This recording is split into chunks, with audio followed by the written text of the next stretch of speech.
The first talk is titled Space Facilities to Develop Space Systems in Mexico, National Laboratory of Space and Automotive Engineering.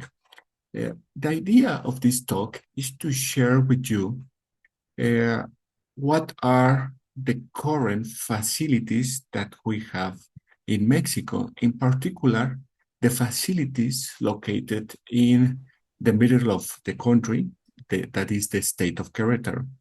The outline of the presentation, I will introduce you how a brief history of the satellite experience that we have so far, some interesting things that happened in the past.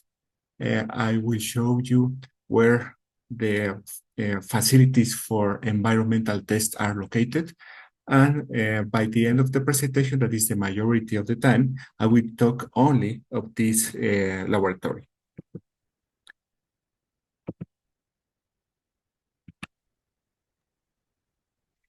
In this figure, you can see a brief history of the satellites that we been launched by the government of Mexico. We started at 1994 with Morelos 1 satellite, and that is located in this position. And all these satellites that we have here up to 2015 are the satellites that we launched so far. The interesting thing about these satellites is that they were acquired by the government of Mexico as a key in-hand solution. They were not developed by us. They were bought to a space company outside Mexico. The only two satellites that we bought in the past, only the bus and different components, were these two guys, that is the UNISEC A and B, that they were developed here in Mexico. Perhaps the 50% of their subsystems were designed and manufactured by students here in Mexico. And currently we have 4 satellites operating. So it is SatMex 5, SatMex 6, SatMex 8, and KETSat-1. These are satellites devoted for communications. We don't have a remote sensing satellites. We usually, bought the images to other companies outside Mexico. And from 2019, Mexico launched 5 nanosites so far. These two guys, the Painani 1 and 2, are 3U satellites. They were launched by the military branch of Mexico. Then AztecSat-1, that is a 1U satellite, NanoConnect 2, that is 2U satellite, and D2 Atlacon 1, that is a 6U satellite. It is kind of interesting thing to see that as a country, we are a big country, we don't have a lot of launches of nanosatellites so far. And that is because, first of all, we didn't have enough human resources devoted to the space sector. We spent a bunch of time trying to train them. And the other one are the economical resources. Here, unfortunately, in Mexico, the idea of the space sector that can help the society to improve their well-living is really hard to sell with to sell to other for example, companies that can sponsor the projects, or maybe government branches. So at the end, it's been really a hard time to try to get some funding.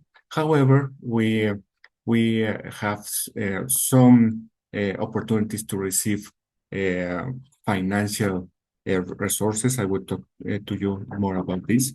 And the next nanosatellite project that we have in the window is Kaoto, that you will have a presentation next.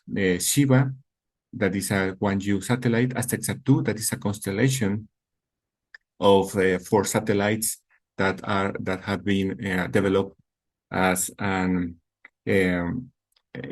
partnership between 4 universities, NASA, and the Mexican Space Agency, and finally the XAIA. So knowing that the government of Mexico is focused to solve the problems as far as possible, and not to try to develop our own technology, this presented a very, very high challenge. However, the Mexican Space Agency and other how I can say, and different universities and sometimes the private sector, they join efforts to create different facilities devoted to test space systems. As you can see here in the top, the Mexican Space Agency, they created 2 regional centers for space development. In Spanish is CREDES. I noted there by this triangle. So this is the country of Mexico, is a big one, and the 2 CREDES are located here in the state of Zacatecas and other in the center of Mexico. In the other hand, CONACYT, that is the government branch devoted to develop science and technology. This is the office that promotes all the scholarship for master's and PhD degrees. They have a lot of sources trying to create this net of researchers of all the areas, and also they sponsor dedicate infrastructure of different areas. So the facilities that they sponsor are these 3 ones. I talked about this in my last presentation. One, that is LANCE. LANCE is located in the state of Michoacan and is a laboratory focused in the space weather. LANOT, that is a laboratory that is focused of remote sensing, that is located in the center of Mexico, and OS, that is the laboratory of space and automotive engineering, that is located here in the center of Mexico, pointed by this star. Also, we know that several universities are trying to do their efforts to create their own facilities, such as a National Polytechnic Institute, that is also in the center of Mexico, and UPAEP, that is in the state of Puebla. So with this picture, I want you to create your mind that we don't have a lot of resources, but we have some buildings, some facilities that try to offer an opportunity to different colleagues around all the country to create their own projects. And now I will talk about the National Laboratory on Space and Automotive Engineering that is located in the center of Mexico. This laboratory is being managed by the National University of Mexico, the School of Engineering. This university is the oldest university in Latin America. They have almost, it is 225 years old, and the population in the university is around 60,000 students only at bachelor level. So the university is the biggest university in the country. They have different bachelors, but the most interesting thing is that almost the majority of their research being done in Mexico is done by the union. So in Querétaro, we have operations of a School of Engineering. The School of Engineering has different operations around the country. However, only here in Querétaro, we have operation related with the automotive engineering and the aerospace engineering. I want to notice that the research fields that we have here, shown in the right side, all these topics were born not only as a consequence of each researcher that we have here in the group, but also as a collaboration with the industry located in this area in the middle of Mexico. The companies can be divided in aeronautical companies, in electrodomestic companies, in automotive companies, in data clusters, and mostly high-end technology companies.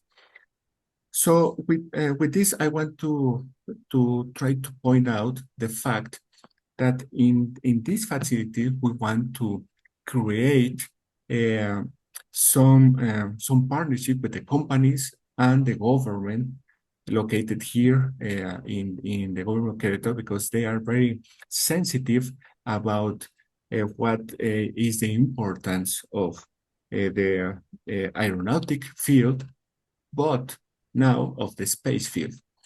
Remember that the government in Mexico, we have like a president that governs or try to organize all the federation of states, but then each state has their own governor and their own infrastructure, administrative, and the funds. So you can see in this picture some photos of the building. This is the outside of the building. As you can see here, in the outside, we have a ground station. This is inside the building.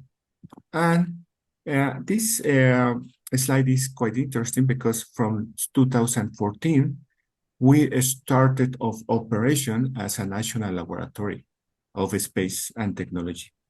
The CONACYT, you can imagine this branch of the government as the analogous part of the NFS, that is the National Science Foundation of the US. So this laboratory, as the name states, they have facilities or laboratories devoted for automotive branch, and also we have laboratories devoted to develop space systems. This is the list of laboratories that were projected to create this infrastructure to test satellites from different point of view. So we have a vibration laboratory, and a space propulsion and thermal vacuum laboratory, an EMC laboratory, embedded systems laboratory, software and hardware in the loop laboratory, and a ground station. And from this point, I will share with you some pics of each laboratory, trying to state one of the main differences. I want to emphasize that although we don't have enough resources to equip the laboratories, we're trying to do our best with the sources that we have. And other thing that I want to tell you is that since this laboratory is being managed by UNAM, UNAM is a public university.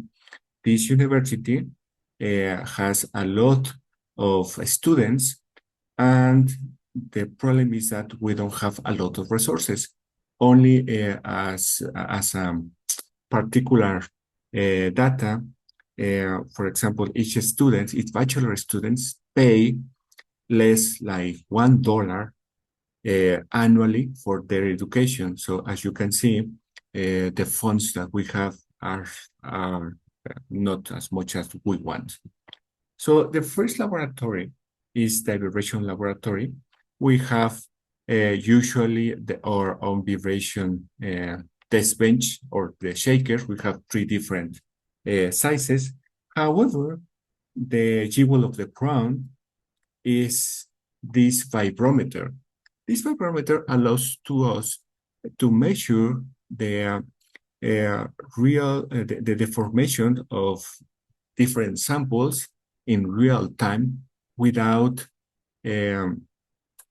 without any kind of contact, because the measure is done by this laser.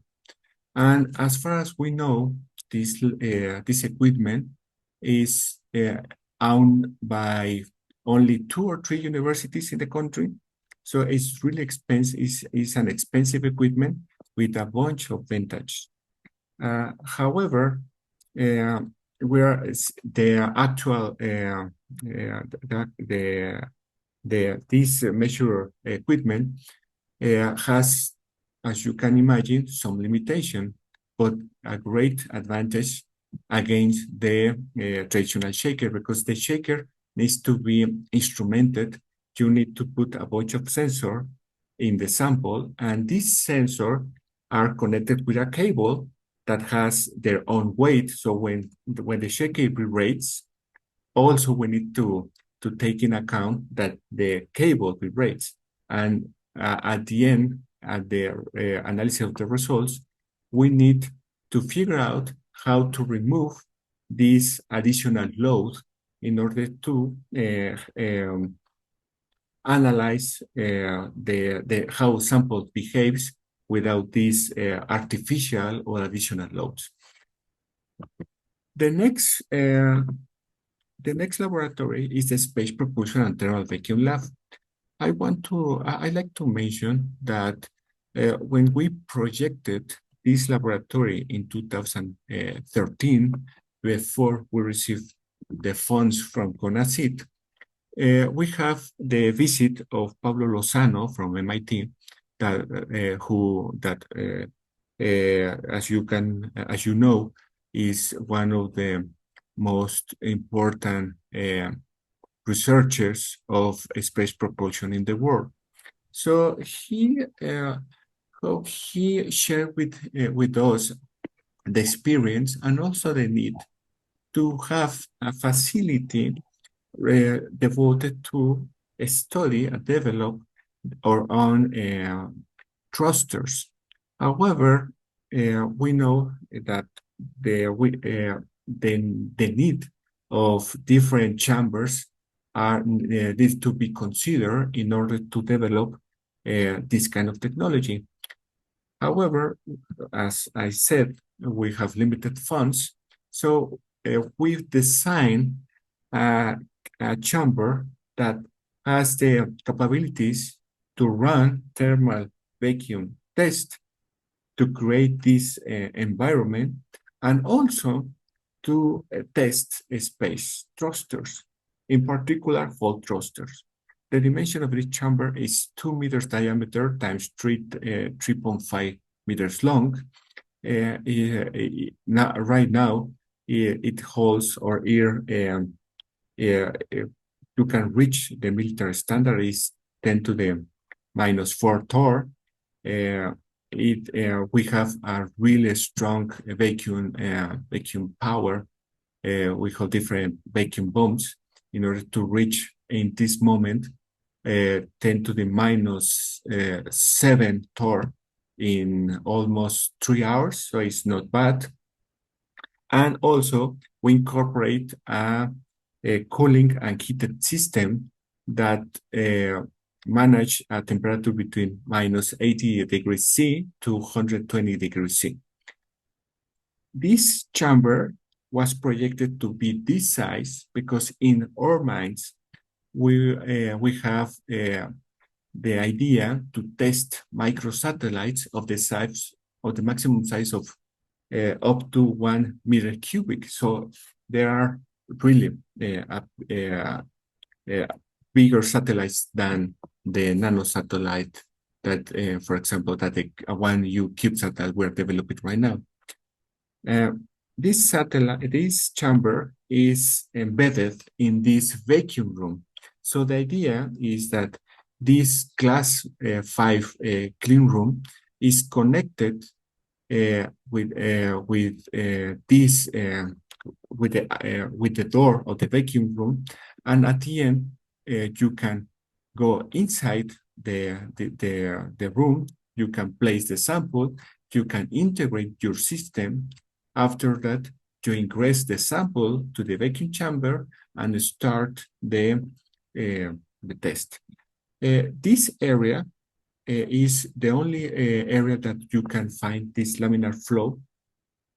However, the idea is as we can submit or generate more financial resources, we can increase the size of this laminar area. Next, we have the Space System Integration and Training Laboratory. This laboratory was sponsored by the government of Querétaro, and the idea is that the students can have these facilities to create a space mission from scratch. We have our orbital simulator. Also, we have a different station here in order to design our own PCBs to try to test our own samples under vacuum conditions. And if all this process is understood well by the students, then they will have the access to the we call the professional facilities in order to continue their training for as a space personnel here in the university. The next laboratory is the EMC laboratory. This is one of the jewels of the crown because a lot of companies here in Mexico, they realize that they need tests related with EMC in order to validate and verify their own components. So this laboratory is become really popular because in the country we have only three similar facilities in Mexico. This one, the sizes are the internal dimension are times 7 times 6 times 4 meters. The internal available area to do the test. The working area is 5.28 times 4 to 0.9 times 3.4 meters, the effective work area. And the idea is that the different industries as space, aeronautics, automotive, and home appliance can have access to this equipment in order to perform their own tests. And the interesting thing is that since we in Mexico, we require more certification tests for new products that are being developed in the country, these equipment have shown their importance to have especially facilities in the country instead of sending the equipments or the samples outside the country that is for the companies more expensive. So we're trying to continue this speech to share the advantage to the companies in order to generate this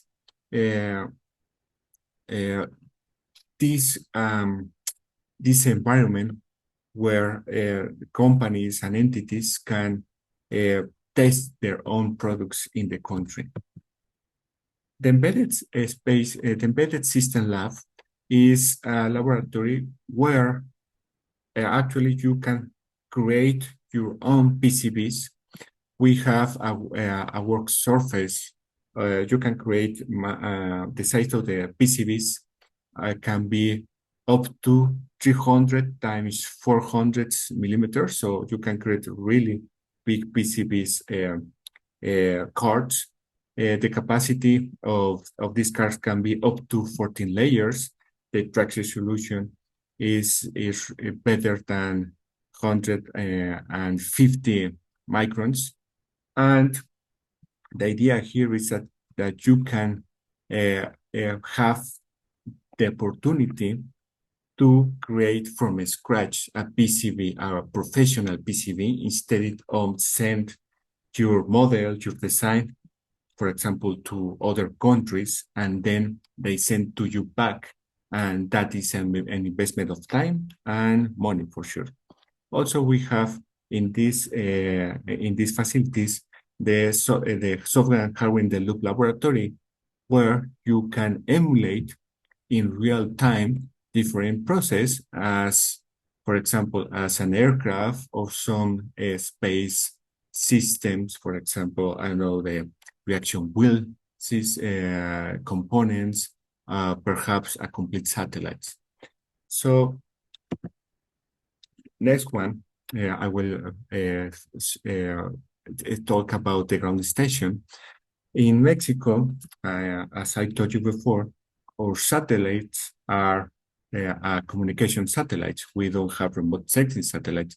However, at the National Laboratory at UNAM, we have different projects devoted to remote sensing. So we thought that it was proposed the need of this ground station. As in the top of the building, we have these two antennas.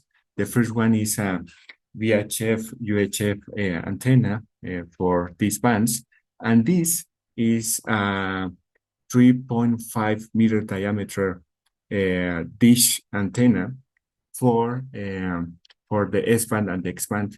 And the idea of these antennas is that we can receive and transmit information. That is an advantage of other stations that other colleagues have, because those only can receive information, they cannot transmit. So as a final remarks, I want to transmit this fact that, as you can know, the certification test, this environmental test, really represent the link or the bridge of the technology that are being developed in Earth in order to survive to space. Is the ticket that allows to send our ideas or projects out the space. Of course, these facilities are expensive and also restricted.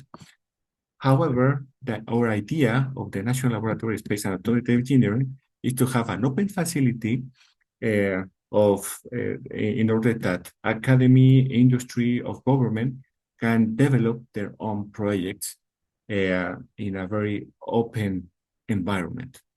So this laboratory has really unique labs, of components around the country. Even though we know that there are different colleagues that have similar or are trying to construct, to integrate also their own laboratories.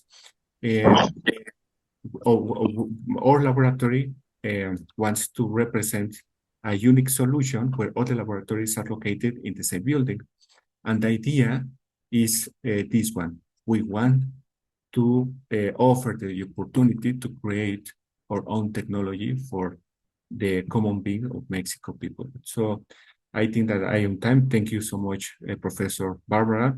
I don't know if you have any questions, or I don't know if we have time for questions. Thank you.